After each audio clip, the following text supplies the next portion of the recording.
இந்த மாதிரி தக்காளி வேர்க்கடலை போட்டு சட்னி அரைச்சி பாருங்கள்.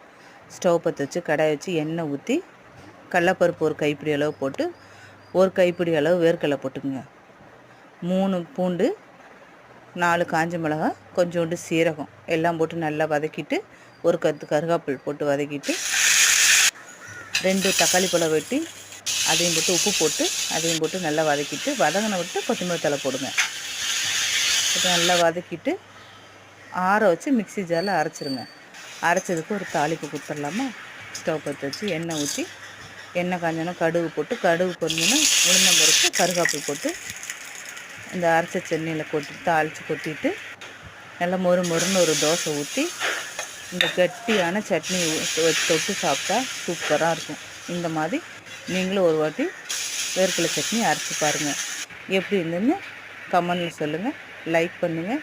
என் சேனலை சப்ஸ்கிரைப் பண்ணுங்கள். தேங்க்யூ.